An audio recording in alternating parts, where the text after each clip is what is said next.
بسم الله والصلاة والسلام على رسول الله وعلى آله وصحبه وسلم تسليما كثيرا.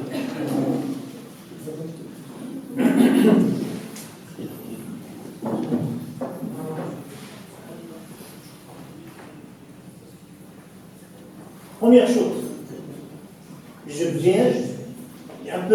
fait un commentaire global, non exhaustif, de ces versets, appelés les versets de la quiétude, ayat al-sakina. On répète, en vérité, je suis venu vers vous, avec une ordonnance coranique.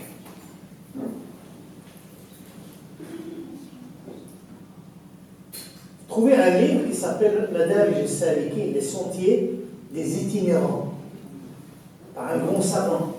Je vous le conseille. Mais si je peux vous sommer de le lire, une page par jour, une page et demie, 2 pages maximum, Inch'Allah, ça va vous aider à plus de spiritualité selon la sunna. Parce que qui dit spiritualité, les autres aussi ont la leur. Mais des fois dans l'égarement.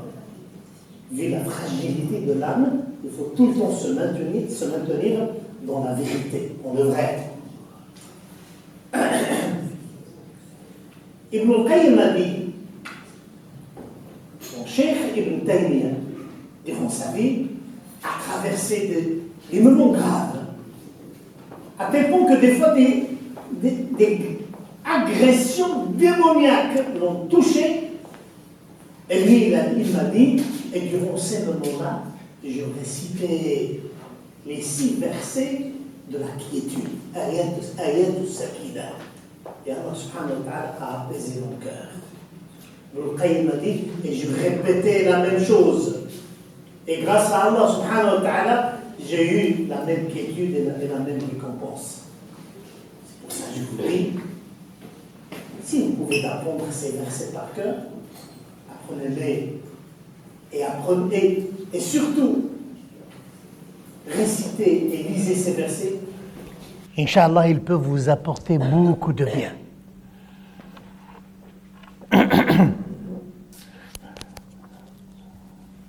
On sait que la maladie, elle est physique et mentale. Ma conviction, et durant ma vie d'un petit homme, durant ce grand univers, j'ai vu, je vous ai raconté, je crois, il a eu beaucoup de réussite avec le frère Abdurrahman, cette histoire de la stérilité d'une femme. Il a eu des enfants après. Devant des gens qui étaient condamnés, je l'ai vu de mes propres yeux, il était condamné. On lui a donné 3 mois à vivre. Lorsqu'il est allé à l'hôpital, il a trouvé que son médecin en oncologie est mort avant lui. Et lui, il est toujours vivant. L'histoire date de 10 ans. C'est que, par rapport à Allah subhanahu wa ta'ala, par rapport à ce livre, il n'y a aucune maladie qui résiste. On a besoin de 2 choses. Il faut que vous méritiez, vous, la réception. Sa réception. Et il faut qu'il la veut, lui. Vu qu'il décide, s'il le veut, lui, subhanahu wa ta'ala, et vous le méritez. À ce moment-là, rien ne s'oppose. Que ce soit physique ou mental. Moi, je connais votre frère. Je connais des chouyours, des imams. Je ne peux pas vous donner de nom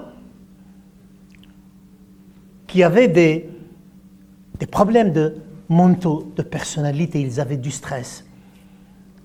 Ils avaient des troubles obsessionnels, compulsifs. Ils avaient.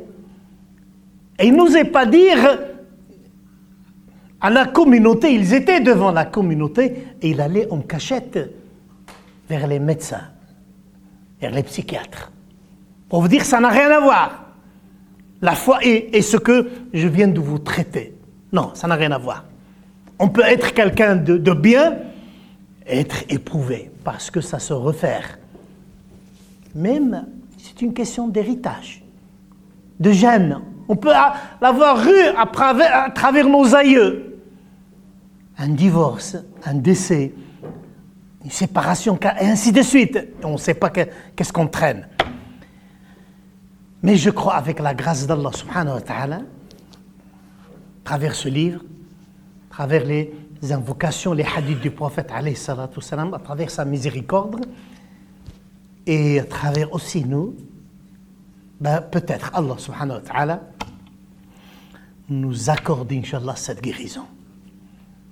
J'aimerais bien tout d'abord que, un jour à la pédiatrie de Genève, le médecin de ma fille m'a demandé à ce que je donne une conférence. C'est-à-dire l'homme que je regardais émerveillé, m'a dit, s'il te plaît, monsieur l'imam, il ne m'a pas dit, monsieur Ibrahim, est-ce que vous voulez bien? Il y a 8 ou 6 médecins qui sont intéressés par la patience en islam. Il dit, mais pourquoi? Il dit, on est étonné pourquoi les parents d'enfants musulmans reçoivent les mauvaises nouvelles d'une autre manière. Parce qu'ils ne sont jamais effondrés. Et eux, ils ont entendu que vous êtes un imam. J'ai dit, mon allemand, il n'est pas optimal, il n'est pas à la hauteur. Il dit, parlez en français ou en anglais, c'est bon, ils vont comprendre. Il dit, d'accord, pas de problème. À l'entrée, c'était un mercredi à 14h. Il arrive, il était confus, il a dit, monsieur imam, je suis désolé. Je dis, quoi? Il dit, ils ne sont pas 8 ou 10, ils sont autour de 80. Il dit, parce que même les infirmières majeures, même les autres départements de la pédiatrie sont intéressés. Voilà. J'ai un peu esquissé quelques idées que je viens de vous tracer. On sait bien que ne mérite pas la maladie. Ce n'est pas parce qu'on a fait qu'on a eu cette maladie. C'est tout à fait le contraire. Et on sait qu'il n'y a pas de mal. La foi islamique, le frère Abdurrahman m'a dit que de traiter un jour les attributs d'Allah. Il n'y a pas de mal qui provient d'Allah. Ça n'existe nulle part. Dire que le mal vient d'Allah, c'est une insulte à la divinité. Le prophète Hassan dit « Al-khayru kulluhu biyadayk » Tout le bien est entre tes mains. « Wa sharru laysa ilayk » Et il n'y a pas de mal auprès de toi. Donc tout ce que vient du bien-aimé est un amour. Mais seulement on n'a pas percé les secrets de son destin, même la difficulté. Mais ça, c'est un autre sujet. Ce n'est pas de la folie à ce qu'on n'aime pas la maladie. On n'aime pas les épreuves. Et on ne veut pas des maladies, ni des épreuves, ni des difficultés. Mais lorsqu'on arrive, on est prêt à recevoir ce qu'il nous donne. Is'alullah al-afwa wal-afiya. Demandez le salut auprès d'Allah subhanahu wa ta'ala. Mais voilà, si quelque chose arrive, c'est que il l'a voulu. Mais négatif, non, il y a quelque chose de bien. Mais seulement, combien de fois on a demandé des choses à Allah subhanahu wa ta'ala, il a tardé à la donner. Et puis à la fin, elle est arrivée. Et après quelques années, on a regretté d'avoir reçu. On a regretté amèrement d'avoir reçu ça. Dire, c'était meilleur de ne pas recevoir ça. C'est pour ça les meilleures des invocations, c'est ne rien demander. Ça aussi mon petit conseil. C'est que vous mettez devant sa grandeur et vous louez sa grandeur. Celui est accaparé par louer ma grandeur, je lui donnerai le meilleur que j'ai donné à ceux qui me demandent. C'est-à-dire au lieu, Seigneur Allah, donne-moi, je dis, Subhanallah, Alhamdulillah, wa la ilaha illallah, Allahu Akbar. Un jour, un homme, un pauvre, est devant un grand, un roi, je crois. Il lui dit, est-ce que je formule ma demande? Ou bien je me suffis de tes attributs? Le fait de se montrer devant toi et dire ta grandeur me suffisent à ce que vous comblez le demandeur. Est-ce que je te demande? Ou bien je ne demande rien et je loue tes attributs, t'es généreux, t'es bien, t'es. Est-ce que tu vas me donner par rapport à ma pauvreté? Est-ce que vous demandez quelque chose par rapport à votre pauvreté? Est-ce que vous êtes ignorant? Nous, c'est quoi? C'est 90 kilos, c'est tout. Tu demandes d'Allah 90 kilos? Non, il ne faut pas demander selon votre pauvreté, selon votre maladie, selon votre difficulté. Mais demandez à Allah selon sa générosité, selon sa grandeur, selon sa majesté. Et à ce moment-là, vous allez être comblé. C'est pour ça que vous ne savez pas quoi demander. Louez la grandeur d'Allah. Et laissez-lui, à Allah subhanahu wa ta'ala, le soin de vous donner ce qu'il vous est utile et bénéfique aujourd'hui et demain. Inch'Allah.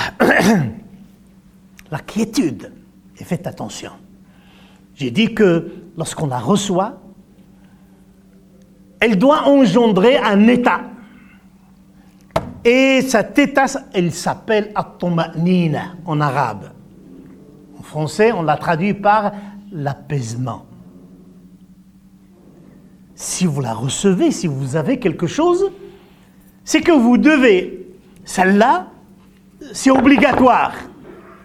Il faut que vous soyez apaisé. Il faut, dans votre comportement, il faut que vous soyez calme. N'importe quelle circonstance. La quiétude, c'est intérieur. L'apaisement, c'est la fille de la quiétude.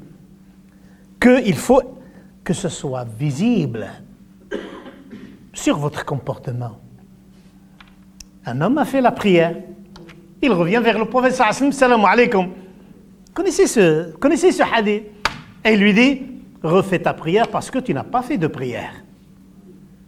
Il refait, revient, refais ta prière. 2, 3 fois. Et à ce moment-là, il dit, je jure par celui qui t'a envoyé, je ne sais faire que cette prière. Enseigne-moi. Et à ce moment-là, qu'est-ce qu'il lui dit? Ça, c'est obligatoire. Pas à la séance. C'est obligatoire individuellement. Il a dit, quand tu commences ta prière, fais tes ablutions correctement, prononce Allahu Akbar, récite ce que tu sais du Coran, et puis fais l'inclinaison et sois tranquille. Sois à l'aise pendant l'inclinaison. Et quand tu te relèves, sois à l'aise. Quand tu fais sujoud, sois à l'aise. Et fais ceci, respecte ceci dans toute ta prière. Être apaisé dans la prière, c'est obligatoire. Pourquoi je vous dis ça? C'est que si vous bâclez votre prière, c'est que vous n'êtes ni apaisé, ni avoir reçu la quiétude. Lorsque vous avez un bouton, ce n'est pas la peau qui est malade, mais c'est le sang qui est malade. Et vous avez le mal devant vos yeux. C'est pour ça, regardez votre comportement et vous aurez votre réponse tout seul. Lorsqu'à un moment, un décès arrive, c'est grave. Mais qu'en doit-on faire? Voilà, on ne peut rien faire. Toute personne doit se rappeler de la mort du prophète, alayhi salatu wassalam, et son malheur ne sera pas oublié, mais atténué. Tout simplement.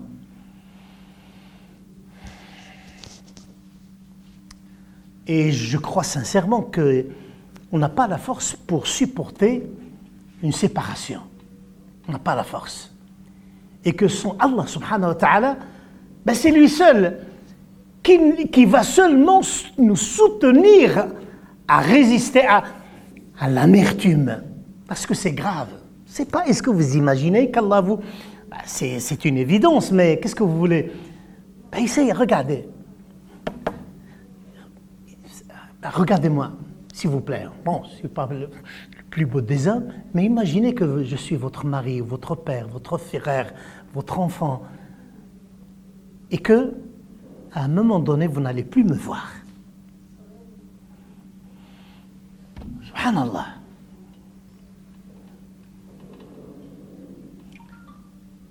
Et ne plus voir une personne, c'est comme on se sent qu'on est orphelin. Parce qu'on n'a pas partagé seulement un mètre carré, mais on a partagé des sentiments. Et le fait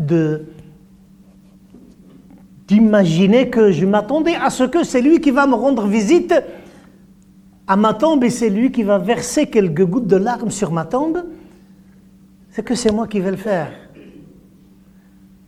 Ben, c'est une douleur terrible. Mais normalement, avec la foi islamique, wallah, je crois que Allah subhanahu wa ta'ala va atténuer cette souffrance. Et qu'il suffit seulement de vivre quelques moments avec cette douleur pour qu'on ait de la satisfaction. Non pas de la mort, non. Salutation d'Allah subhanahu wa ta'ala. Il passe à côté d'une femme, il pleurait à côté de la tombe. Et puis il lui disait, sallallahu alayhi wa sallam, esclave d'Allah, crains Allah et sois patiente. Elle se tourne vers lui, il dit, laisse-moi tranquille, tu n'as pas eu ce que j'ai eu. Il la laisse tranquille. La laisse tranquille et puis prophète quelqu'un est venu, lui a dit, tu sais à qui tu as parlé, c'est le prophète sallallahu alayhi wa sallam. Là, elle court, la pauvre, elle court, et lui dit, je t'ai pas reconnu, excuse-moi. Et le prophète sallallahu alayhi wa sallam lui glisse gentiment un mot, il lui dit, innama sabru inda sadmatil oula. La patience, c'est au premier choc.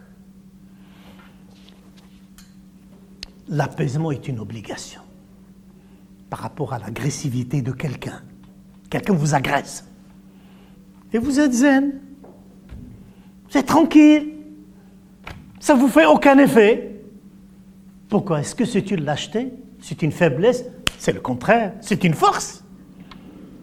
Moi, je suis prêt à le bouffer totalement. Wallah, à le croquer. Mais je ne le fais pas. Parce que la force, ce n'est pas la force de la lutte, comme a dit le prophète alayhi salatu wassalam. Le brave, ce n'est pas celui qui fait tomber les gens dans la lutte, mais le brave, le courageux, qui contrôle sa colère. C'est ça le défi. Combien de fois on a semé des catastrophes à cause d'un excès? Excès de colère, excès de ceci. L'apaisement est une obligation que vous devez. Ça, c'est le premier défi. Parce que quelqu'un a demandé conseil, donne-moi conseil au messager d'Allah. Il dit, ne sois jamais en colère. Il a dit, et encore. Il a dit, ne sois jamais en colère. Et encore, ne sois jamais en colère.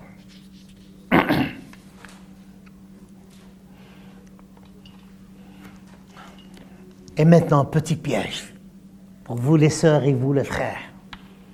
Tellement on vit avec ça et on croit que c'est normal. La vérité. Dire la vérité. Les Arabes ont dit, certains, les fous parmi nous, on dit c'est un mensonge blanc. Chez nous, c'est un mensonge noir, obscur. Est-ce que vous êtes prêtes? Hein? Est-ce qu'on est prêt à dire tout le temps la vérité? À ce qu'on aime et à ce qu'on déteste? Pas évident. Surtout au niveau de notre communauté. C'est le mensonge qui est devenu la règle. Le prophète sallallahu alayhi wa sallam a dit, as-sidqu, la vérité, dire la vérité, est une quiétude. Je dis la vérité, que tu aimes ou que tu n'aimes pas, que tu apprécies ou que tu n'apprécies pas, que je te crains ou que je te souhaite, je m'en fous, mais je dis la vérité.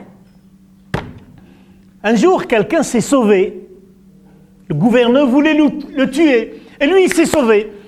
Il arrive dans un village et il s'est réfugié auprès de l'imam du village. Et l'imam lui dit, viens te cacher sous mon lit.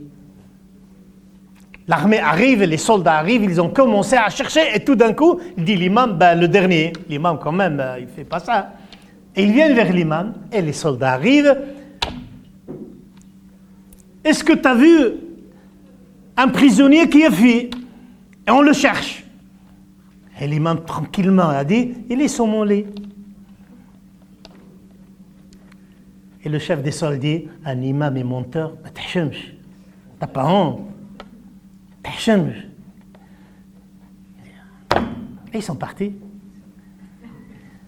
Révolté, le prisonnier sort du lit.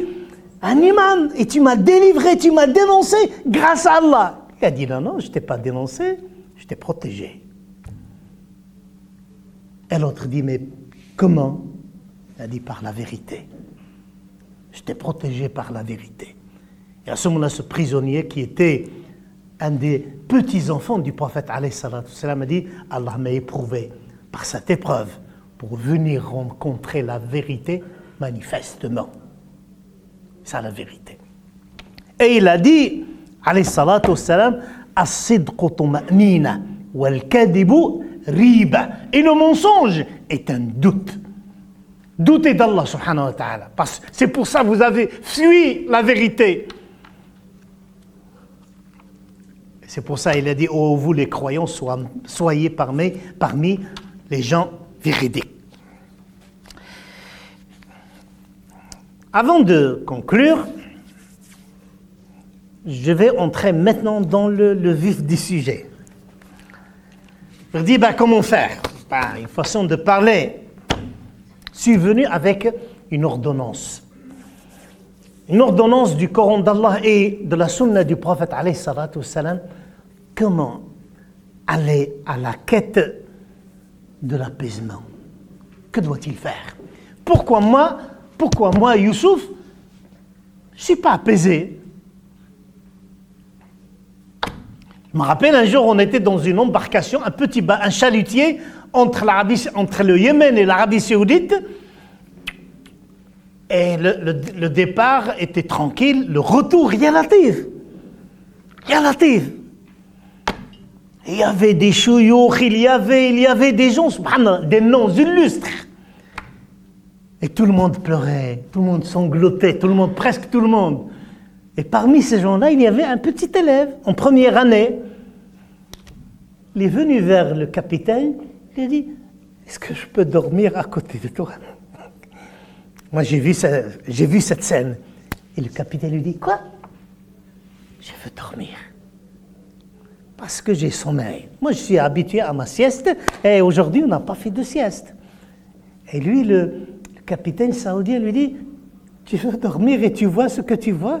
Il dit, moi, je m'en fous, je vais dormir ma première mort jusqu'à ce que la mort du paradis. Et voilà, c'est tout. Du sommeil vers la mort. C'est pas grave si je serais dévoré par les poissons, c'est pas grave. L'essentiel, c'est que ma sieste. Il dit, viens à côté. Et il s'est endormi. Tranquillement, il s'est endormi. Et à un moment, il s'est réveillé. Et lorsqu'il s'est réveillé, c'est parce que la mer s'est calmée. Lorsqu'ils ont failli le chavirer, il dormait tranquillement. Et lorsque la mer s'est apaisée, c'est à ce moment-là il était dérangé dans son sommeil. Comment au milieu de tout le monde, lui, il était apaisé? Parce qu'il a fait un petit effort. C'est ce petit effort que je vais vous dire rapidement. La première chose, pour ne pas vous tromper de priorité, mes frères et mes sœurs, des fois, on s'est investi dans des projets d'études. Et on a appris. On a contacté des instituts, on a fait des formations, on s'est investi, on a des titres. Et le thème le plus important, on est ballotté entre l'ignorant et l'ignare. Et on ne sait rien. Frère Abdelrahman m'a dit, est-ce qu'on peut faire des cours, des durous comme ça sur les noms d'Allah et ses attributs? C'est le thème. C'est le thème par excellence. Le tawhid d'Allah subhanahu wa ta'ala. S'il y a des défauts, et croyez-moi, croyez votre frère, si aujourd'hui on a des chutes individuellement, c'est que il y a des failles sur ce niveau-là. Qu'Allah subhanahu wa ta'ala est l'unique Seigneur, l'unique Maître, le seul qui donne la vie, la mort, le seul qui nous accorde l'existence et la subsistance, c'est Allah subhanahu wa ta'ala. Et il n'y a personne, ni partenaire, ni fils, ni enfant, personne que lui. C'est la beauté, la folie de l'unicité d'Allah subhanahu wa ta'ala. Tout ce qui se trouve, c'est lui qui l'a décidé et voulu. Et lorsqu'on a ce sentiment par conviction et attachement et amour, Ya Latif, subhanallah.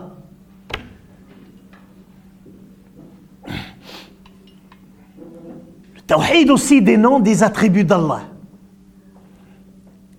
Il faut vivre avec ces noms. Lorsque tu vis avec ta femme et tu trouves qu'elle est belle, tu profites de sa beauté. Elle est généreuse, tu profites de sa générosité. Elle est gentille, tu profites de sa gentillesse. Elle est, c'est toi le premier bénéficiaire. Que dire d'Allah, que dire de Dieu? Ben si tu as attaché ta vie avec ces noms, et avec chaque nom, tu as eu une lumière. Avec chaque nom, tu as changé ta vie avec elle. Ben, tu n'auras jamais faim. Même si tout le monde tombe dans la famine, tu n'auras jamais soif. Même si tout le monde est assoiffé, tu n'auras jamais peur. Même si la peur s'est installée. Mais ça, c'est un effort que vous devez faire. Croyez-moi.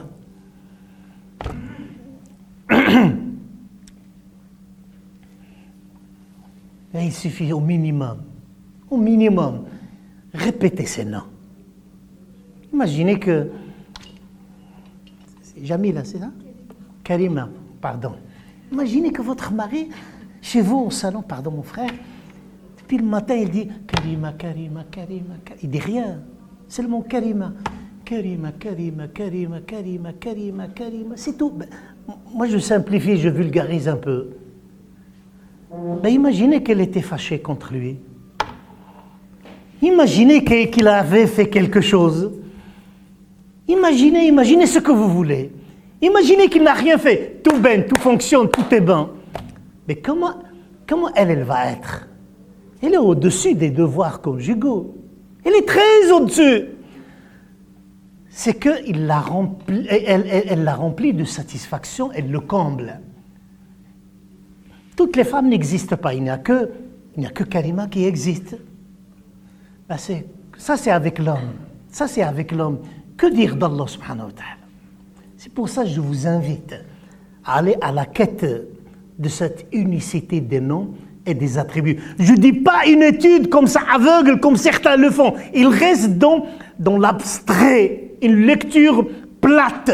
Non, moi je vous invite à être émerveillé par le nom et par l'attribut. Vous étudiez le nom, le son son langue arabe, vous étudiez son impact.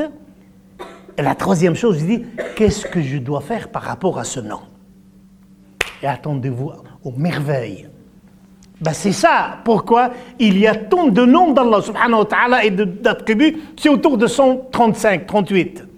Ben normalement, chaque nom et chaque attribut, vous devez avoir votre part. Vous devez avoir votre part. Mais il y a 6 milliards de personnes, on s'en fout. Si toutes les plumes, si tous les arbres du monde sont des plumes, et tous les océans sont de l'encre, et on a enfoncé ces plumes et on a commencé à écrire le nom d'Allah. Les noms d'Allah ne seront jamais taris. قل لو كان البحر مدادا لكلمات ربي لنفذ البحر قبل أن تنفذ كلمات ربي. Est-ce que vous croyez que, subhanallah, si tout le monde, 6 milliards et quelques, je ne dis pas d'aujourd'hui, des milliards depuis le début jusqu'à aujourd'hui, si tout le monde sur une place et tout le monde demande à Allah et il donne à chacun, non pas une petite part, il le comble de son don, c'est comme le bec d'un oiseau, c'est comme le contenu de l'eau que le bec d'un oiseau a pris d'un océan. C'est rien, subhanahu wa ta'ala. Ben c'est ça. Troisième unicité, c'est l'adoration. L'exclusivité de l'adoration. Et ça, on l'a déjà étudié, Inch'Allah, mais ça mérite beaucoup d'explications. Commencez par ça. Faites confiance à ce que je viens de vous dire maintenant. Et c'est la médecine divine, la médecine prophétique qui nous a dit, c'est ça le premier moyen. À vous de combler ce vide que nous avons. Le malheur, c'est qu'on se met devant lui, on va vers lui, mais la conséquence, il n'y a rien. Parce que c'est du vide. Notre prière, c'est de la gymnastique. Notre jeûne, c'est l'abstinence. Notre pèlerinage, c'est la catastrophe. Même le pèlerinage, très peu de gens percent le secret. Que dire des autres principes de l'islam? Premier principe, c'est croire à Allah subhanahu wa ta'ala.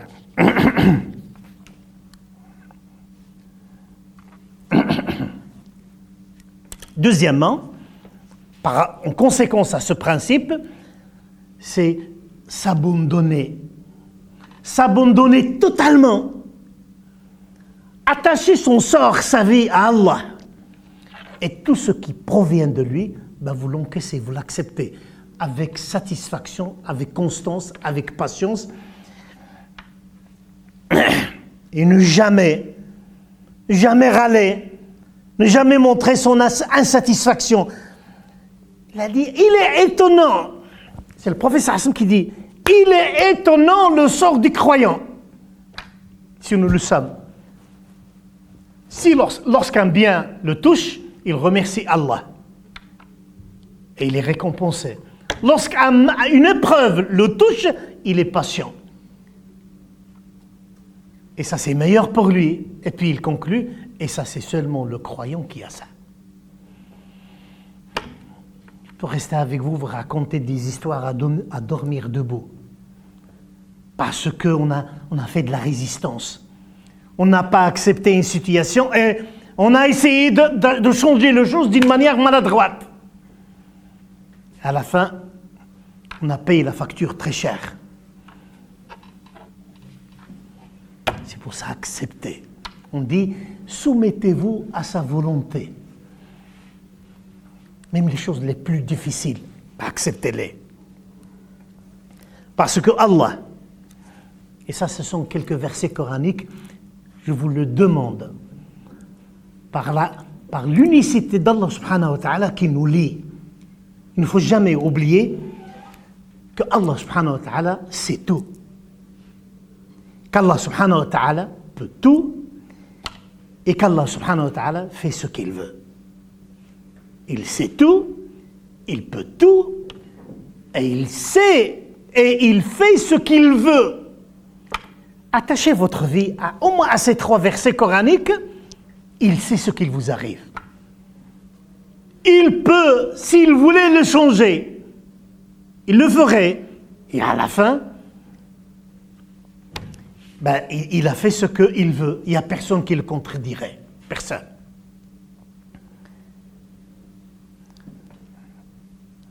Lorsque le malheur arrive, le prophète alayhi salatu wassalam nous a dit que le croyant fort est meilleur que le croyant. Vous connaissez ce hadith. Et puis il dit, et lorsque quelque chose lui arrive, il dit qaddarallahu wa ma sha'a fa'al.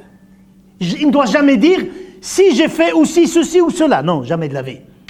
Mais spontanément, Allah a décrété ceci et ce qu'il veut, il sera concrétisé. Qaddarallahu wa ma sha'a fa'al. Alladhina idha asabathum musibatun qalu inna lillahi wa inna ilayhi raji'un. Un jour, j'étais avec un groupe et un frère a reçu l'information de la mort de son fils aîné. Son fils aîné avait 23 ans, il a fait un accident. Il s'est isolé dans un coin et tout le monde était devant lui, le regardait, on ne savait pas quoi dire.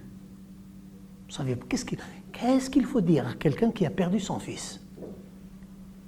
Il n'y a rien à dire. Il était totalement écrasé, il sait la religion, il sait... Il y a l'autre, qu'est-ce qu'on dit? Lui, il s'est isolé, il a pris un coin, il a versé quelques larmes, et puis il s'est levé, il est venu vers l'assistance.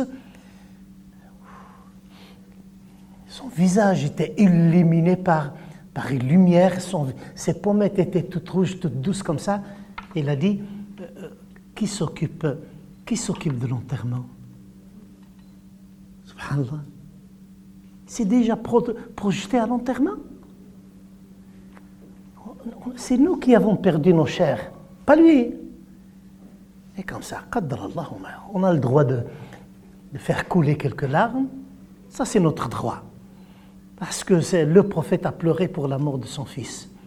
L'œil pleure, le cœur est réconforté ou affermi, mais on ne dit que ce qui satisfait Rabbana. Mais à ta perte, ô Ibrahim, nous sommes tristes. Voilà, c'est fini, c'est tout. Et le comportement de ce frère, subhanallah. Subhanallah. Notre grand cheikh Salman Al-Ouda, il a perdu dans un accident d'avion sa femme et son fils aîné. Il y a un mois dernier, je ne sais pas, est-ce que vous êtes au courant? Salman Al-Ouda a perdu sa femme et son fils aîné. Et sur YouTube, vous trouvez sa petite fille. C'est elle qui venait les réconforter. Il a dit, j'avais de la peine à lui dire que sa mère est morte. Et c'est la petite fille qui est venue la réconforter son père. Et Allah subhanahu wa ta'ala lui a accordé une fois une résistance. Et, subhanallah, ben c'est ça qui fait la différence. إن الذين آمنوا وعملوا الصالحات سيجعل لهم الرحمن ودا. C'est pas, est-ce que ça c'est la fin de sourate Maryam? Ceux qui ont cru et ils ont fait les actes de bien, Allah va leur donner un amour dans le cœur. Wudda. Al-Woud, en langue française, on n'a pas le Woud. Le français, la langue française ne sait pas aimer. Normalement, nous les Arabes sont les meilleurs amoureux. Mais on ne sait plus aimer, sauf très peu de gens. L'amour, l'Arabe, quand il manifestait son amour, il parlait sur 10 niveaux. L'Arabe aimait sur 2 niveaux. Ça dépend de la force de son amour.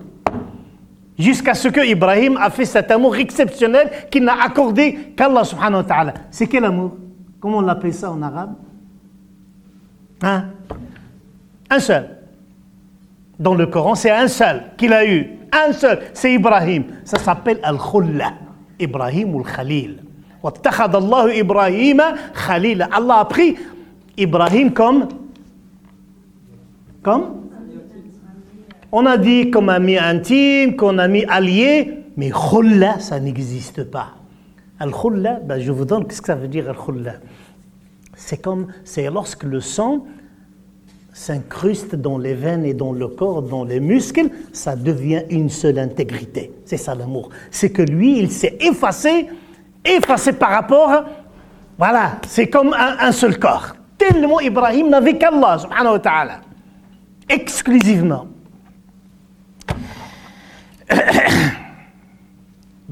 Inch'Allah.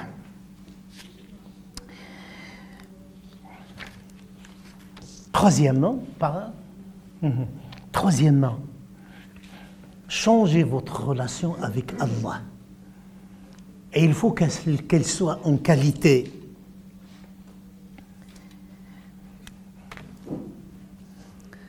Et soit en qualité et surtout spontanément. Essayez de renouveler votre façon de vivre l'islam. Toi, quand tout d'un coup tu as un problème, qu'est-ce que tu fais? Voilà, il est 5h20. À 5h20 tu as un problème, qu'est-ce que tu fais? Tu sais pas? Le frère, il dit ya Allah, c'est pas faux. Mais oui, Rabbi yahfadak, c'est ça. C'est ça l'ordonnance du prophète alayhi salatu wassalam. Ils ont dit kana idha hazabahu amrun salla. T'as un problème de mathématiques, qu'est-ce que tu dois faire? Prépare tes mathématiques et fais la prière. T'as un problème avec ton mari, fais la prière. Non, exactement, barakallahu fik. Ayez cette spontanéité de la foi. C'est-à-dire, on se met en faisant la prière. Vous dites, voilà ce que vous dites. Seigneur Allah, je suis faible, je suis pauvre, je suis entouré de problèmes. Il n'y a personne que toi qui peut résoudre ce problème. Je demande refuge auprès de toi. C'est tout. Ben, c'est ça la méthode du prophète alayhi salam. T'as fait une faute, qu'est-ce qu'il faut faire? Il faut le dire à personne. À personne. Fais la prière. Seigneur Allah, j'ai fait une faute, pardonne-moi.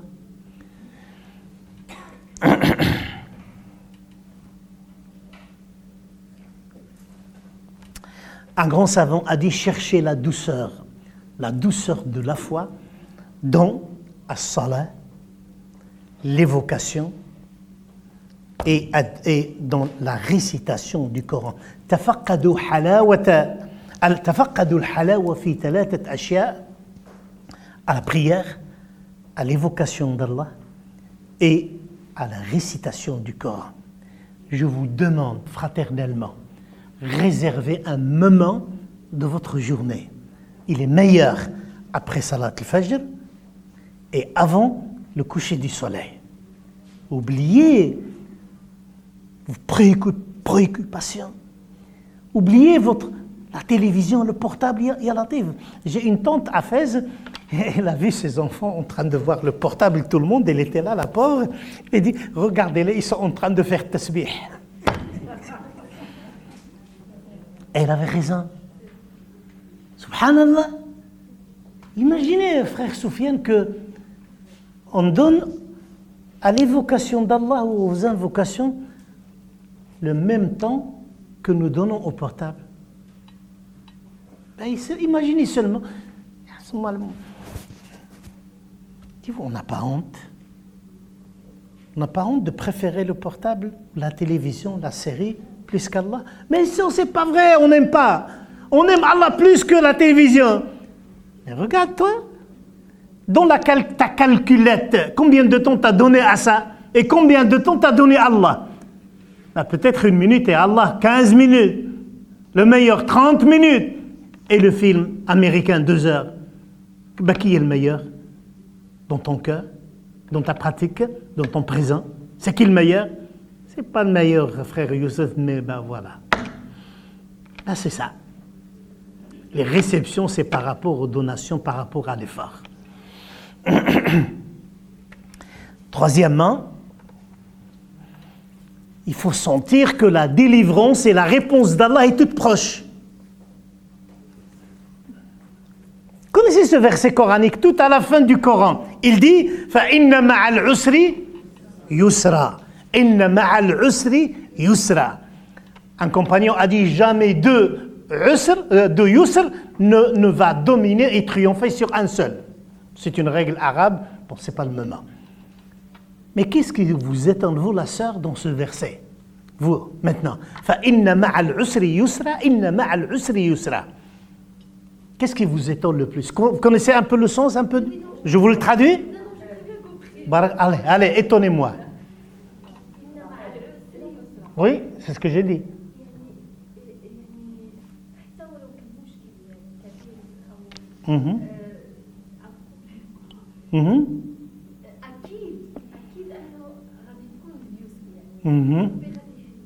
Exactement.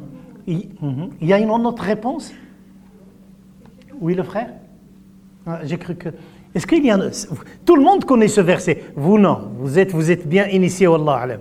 Allez, dites-moi. Allez-y. Dites, s'il vous plaît.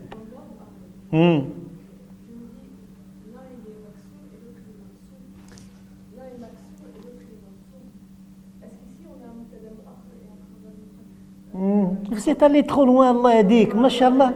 Non, c'est tout proche. C'est devant moi. Vous me voyez devant vous? Ce que je cherche est plus clair que moi et vous, plus net que moi et vous. C'est un petit exemple que je vous dis comment lire le Coran. Dans ce verset, je n'ai pas osé de vous dire quel est le mot qui doit vous attacher le plus. Usr. Al-Yusr. Non, vous vous trompez. Oui, ma fille? Non, je l'ai entendu. Ma'a. La petite a dit Ma'a. Tu vois que tu as de la valeur, mashallah. Qu'est-ce que ça veut dire, ma'a? Mais à vous d'imaginer le son, subhanallah. C'est que ce verset, il existe depuis 14 siècles. C'est qu'au moment où la difficulté arrive, c'est qu'il ne faut pas demander à ce que Allah donne la facilité. La difficulté est arrivée à 6 heures, La facilité est arrivée à 6 heures. Maha, avec, on traduit, à côté de la difficulté, avec la difficulté est certes une facilité. Mais est-ce qu'on vit avec? Avec ce sentiment que la difficulté est arrivée et la facilité est arrivée aussi. Il a dit, sallallahu alayhi wa sallam, Inna Allah anzala ad-da'a, Allah a fait descendre la maladie. Et qu'est-ce qu'il dit? Wad-dawa'a, et la guérison. Les deux sont là. Toutes les maladies du monde. Toutes les maladies qu'on dit chroniques, incurables. Toutes elles sont là. Et la guérison, la même chose. Il y avait des maladies incurables. Elles sont curables aujourd'hui. Certes, l'homme a fait un effort, mais parce que Allah a donné le feu vert. Allah a dit, ben voilà, je donne le feu vert à ce que vous allez trouver. Mais tant qu'il n'a pas donné son feu vert, ben wallah, ils font ce qu'ils veulent. Ben n'oubliez jamais ça. فإن مع il y a un hadith, subhanallah, un hadith exceptionnel, il dit, Allah est étonné. Allah est étonné au sens figuré. Allah est étonné. Allah est étonné quand il voit la désolation de son serviteur au moment d'une catastrophe, d'un problème, et Allah sait que la délivrance est juste à côté. Pourquoi tu es malheureux? Mais le farage, la solution, il est juste à côté. Des fois, on déprime et le farage, la délivrance s'éloigne et encore et encore et encore. Subhanallah. Wallah, ce frère, subhanallah, c'est... Normalement, on était censé, des imams, des ceci, on était censé de ne pas être étonné. Wallah, il nous a étonnés. On lui dit que son fils aîné est mort, il s'isole, et un accident grave. Il s'isole, il prend un petit coin, il fait couler quelques larmes, et puis il tourne et il vient vers nous, pas content, mais résigné, serein, et il dit, qui s'occupe parmi vous de l'enterrement? Moi, je ne peux pas. C'est comme il vous dit, moi, je ne peux pas. Qui s'en occupe? Ben, c'est nous qui étions enterrés à ce moment-là. On était morts comme ça, devant, subhanallah, c'est agrandi devant nous. Il était infranchissable par la grandeur et le comportement. C'était pas un bébé de 2 ans. Subhanallah, il avait plus que 23 ans. Et surtout, Maut al-Faj'a, la mort inopinée. On n'est pas préparé à sa mort.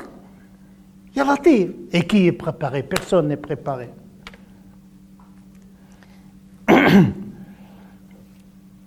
Aussi parmi les moyens, je me répète aussi, c'est al-dhikr. Et le meilleur dhikr, l'évocation, le meilleur dhikr, c'est le Coran. Ceux qui ont cru et leurs cœurs sont apaisés par l'évocation d'Allah. Et puis il dit, est-ce que ce n'est pas par l'évocation d'Allah que le cœur s'apaise? Comment vous voulez être apaisé? Ben comment? Par les médicaments, par un trax, par ceci, par cela, par le ci, et chaque barbiturique a des conséquences.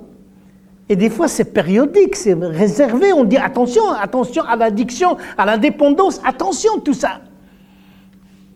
Moi, je ne suis pas contre les médicaments, ça m'arrive d'en prendre. Mais je crois l'idéal, c'est qu'on n'a pas besoin. Moi, je crois fermement, aveuglement, que ce que je viens de vous citer de l'islam, c'est la solution. C'est la solution qui n'a que les merveilleuses conséquences. Dites, je vous autorise à le faire. Dites que Cheikh Youssef nous raconte des salades. Mais au moins, essayez ça. Essayez ça. Essayez de vous réserver un moment pour Allah subhanahu wa ta'ala. Kalimatan, 2 mots. En vérité, 2 phrases, mais 2 mots par rapport au sens. Kalimatan, 2 mots. légère dans la langue, aimée par le miséricordieux, très lourde dans les balances le jour du jugement dernier. Subhanallah wa bihamdi, subhanallah al-azim. Ben voilà, vous connaissez ça. Ben faites-le. On se rencontre, Inch'Allah, dans une année et on verra. Je vais vous lire un verset, une traduction. Et écoutez bien. Peut-être on va conclure avec, c'est ça? On va conclure? Oui? On va conclure. Peut-être si vous avez des questions, mais je ne vais pas vous dire la réponse. C'est vous de dire la réponse. Écoutez bien. Moi, j'aime un peu faire de l'animation pour ne pas que vous tombiez dans le sommeil. Écoutez bien. Lorsqu'on lit le Coran, on doit lire le Coran avec son cœur et être attentif. Après chaque mot, déjà si vous faites, après chaque verset, vous devez dire qu'est-ce que mon Seigneur veut dire par ce verset. Mada yuridu Rabbi. Après chaque verset coranique, vous devez avoir ce comportement. Moi je dis encore plus après chaque mot. Pourquoi ce mot? Pourquoi ceci? C'est une merveille. Et malheureusement, ce sont des sciences qu'on ne nous donne plus aujourd'hui, malheureusement. Écoutez bien. Les musulmans et les musulmanes, les croyants et les croyantes, les hommes pieux et les femmes pieuses, les hommes sincères et les femmes sincères, les hommes patients et les femmes patientes, ceux et celles qui craignent Dieu, ceux et celles qui pratiquent la charité, ceux et celles qui observent le jeûne, ceux et celles qui sont chastes, ceux et celles qui invoquent le nom d'Allah énormément. À tous et à toutes, Dieu a réservé son pardon et une magnifique récompense. Innal muslimina wal muslimin. C'est un des rares versets que Allah subhanahu wa ta'ala a interpellé les hommes et les femmes. Parce que quand il dit les musulmans, il inclut les musulmanes. Mais dans ce verset, c'est exhaustif. Et Allah a fait le tour des pratiques religieuses. Il n'y a rien qui échappe dans ce verset. Sourate 33, verset 35. Barakallahu fik. C'est énormément. Il a parlé les musulmans, les croyants, les pieux, les pieuses, les sincères, les patients, ceux qui craignent Allah, ceux qui pratiquent la charité, mais la seule qui a dit kathira, énormément, ceux qui évoquent Allah énormément. Énormément d'islam, il n'y a pas. Énormément la foi, il n'y a pas. Tu te limites à ce qu'il t'a dit. Énormément de faire zakat, tu n'as pas obligé. Et énormément, il n'y a pas. La seule chose qu'il a dit, énormément. Kathira. Wa dhakirin Allah kathiran wa dhakirat. Donc si vous faites beaucoup, énormément, sans limite, c'est meilleur pour vous. Inch'Allah. Parmi les comportements, rapidement, al-ilm. Cette religion, ce n'est pas par filiation. Ce n'est pas parce que vos parents sont musulmans que vous l'êtes et seulement vous dites pourquoi. Non. Il faut aller à la quête du savoir. Et que chacun doit avoir les convictions personnelles pour s'attacher à cette religion. Quand on dit le savoir, ce n'est pas avoir des titres. Non, non. Avoir une lumière. Une vieille dame est partie avec les musulmans. On va un voyage pour Allah subhanahu wa ta'ala. Et lorsqu'elle est revenue, son appareil de tissage que les grands-mamans avaient devant la porte est perdu. Quelqu'un l'a pris.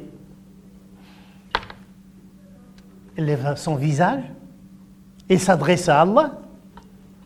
Allahumma innaka takaffalta liman kharaja fi sabilika an tahfadha alayhi nafsahu wa malahu. Seigneur Allah, tu as garanti à celui qui fait le voyage fils sabilillah que tu protèges sa personne et sa fortune. Moi j'ai perdu un appareil, je veux mon appareil. Il s'adresse à qui? Allah, mais comment? C'est comme si elle parle avec son voisin du premier. Elle est plus proche de lui que le 4e étage. Elle s'adresse à lui parce qu'elle est plus proche que les nuages, il est là à côté, elle le connaissait. Et personne lui a dit, pourquoi tu parles avec Allah subhanahu wa ta'ala de cette façon? Je veux mon appareil. Je fais ce que je dois faire. Et maintenant, s'il te plaît, Allah, je veux mon appareil.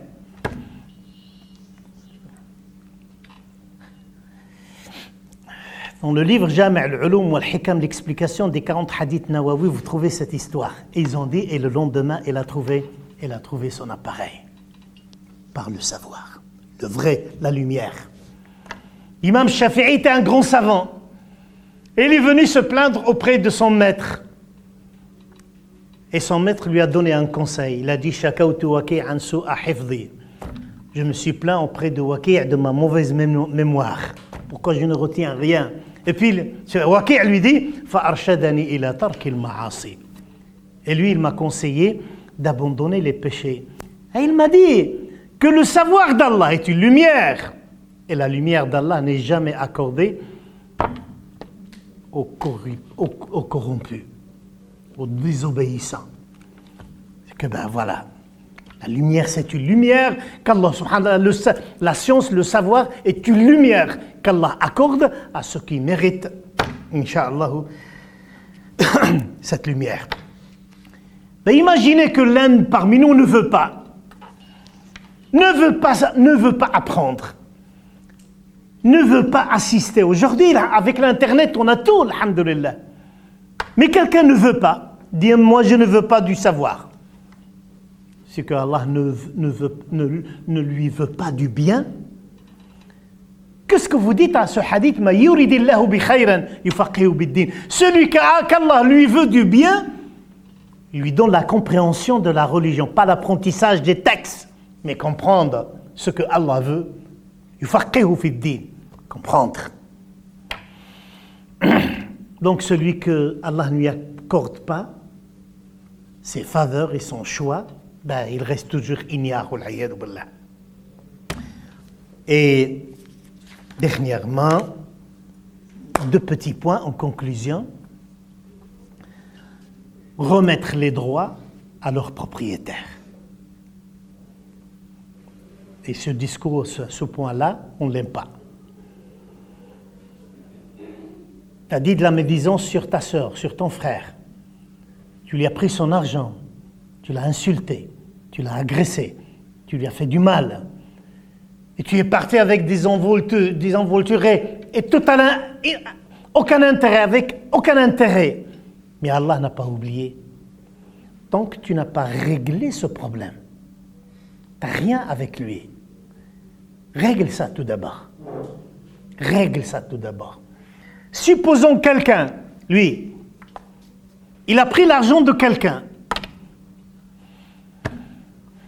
mais il a fait le repentir. Et il a fait le hajj, il est parti avec vous. Et il est devenu bien, correct, excellent. Mais l'argent qu'il a volé, qu'il a pris, comment ça se fait? Est-ce que Allah pardonne? Il pardonne tout, sauf ça. Il doit réparer le tort. Quand cette personne est vivante, il doit aller auprès de lui. Mais s'il meurt, Ya Latif, comment va-t-il réparer? Il n'y a rien. Ou presque rien. Si c'est du tort moral, comment le réparer? Je l'ai insulté, il est mort. Est-ce que ça va s'effacer? Non, c'est le droit de quelqu'un. Ça ne s'efface pas. Le droit d'Allah est effacé, mais pas celui des hommes. Pour ça, réparer. Fattaqullaha wa aslihu data baynikum, sourate Al-Anfal. Craignez Allah et préservez, respectez et protégez les liens de filiation, entre autres. Maintenant, parce que devant Allah, ya Latif, si vous ne réparez pas le tort, au jour du jugement dernier, vous allez rendre des comptes. Et la dernière chose, faire le bien aux hommes, à tout le monde. Faire le bien d'une manière générale. C'est étonnant. fois, malheureusement, ce que nous constatons, c'est que des fois, on lit ces textes fabuleux et l'effet est minime. Tellement c'est devenu presque une addiction. Une dépendance, c'est comme le drogué, il a besoin de sa seringue pour prendre sa dose et se calmer. Pour nous, la religion est devenue auprès de certains est une pure consommation. On consomme même la religion. Mais quand tu lis ce genre de texte, ben tu dois essayer de faire la même chose. Lorsque tu lis ce texte qu'une femme une prostituée, elle arrive à côté d'un puits, elle voulait boire, et tout d'un coup, elle a bu, et elle a vu un chien à côté, qui mangeait la terre qui se trouve à côté, parce qu'elle est mouillée. Elle a dit, subhanallah, elle a dit, ce chien avait la même soif que j'avais. Elle a essayé de lui donner de l'eau, mais n'a pas trouvé. Elle a enlevé.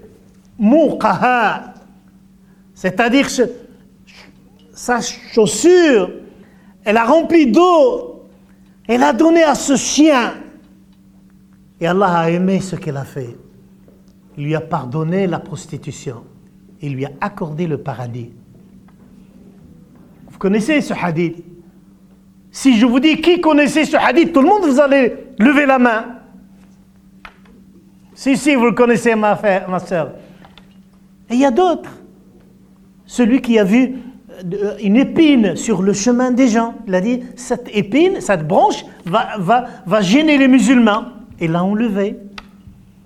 Allah a vu. Allah a vu. Imaginez quelqu'un qui marche. Je vais vous dire quelque chose d'étonnant. Ça, c'est un de mes élèves qui m'a dit ça. Il dit, subhanallah, c'est un petit genevois qui m'enseigne un truc.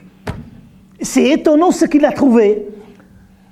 Moi, je n'ai jamais compris ce sens un peu caché de ce hadith. Il passe, il a vu cette branche qui gêne, il la coupe, et puis il est parti. Et moi, je me suis réservé sur le premier volet. Il a fait le bien. Mais le petit genevois, qu'est-ce qu'il me dit? Il me dit, vous savez, Cheikh Youssef, c'est merveilleux ce hadith. Il dit, oui, je sais. Il dit, non. C'est merveilleux. Je dis, mais qu'est-ce qu'il est merveilleux? Il dit, parce que lui, l'homme, il ne sait pas ce que Allah a fait de lui. Je dis, Allah, t'as raison. C'est le prophète qui nous a dit qu'Allah lui a accordé son pardon. Mais le monsieur qui partait, il est parti faire ses affaires, mais il n'a rien su. Il n'était pas informé qu'il est pardonné. Et quand Allah pardonne, c'est tout le temps, pour toujours. Je dis, Wallah, c'est magnifique ce que tu viens de me dire. Ça, je ne le savais pas. C'est qu'on fait le bien que les gens apprécient ou que les gens n'apprécient pas, que les gens nous disent merci ou que les gens nous disent va au diable, c'est qu'on le fait pour qui? Pour Dieu. Mais un peu plus, s'il te plaît. Seulement un petit degré pour Allah. Si vous voulez augmenter un peu, encore entrer dans la beauté. Pour le visage d'Allah. قال إنما نطعمكم لوجه الله. C'est la même chose. Mais le visage d'Allah a beaucoup plus de mérite. C'est quelque chose d'inimaginable. Je prie Allah subhanahu wa ta'ala qui nous rassemble tous un jour et nous serons devant lui et il va nous exposer la lumière de son visage. Amin. Barakallahu fikum wa jazakumullahu khayra al-jaza wa assalamu alaykum.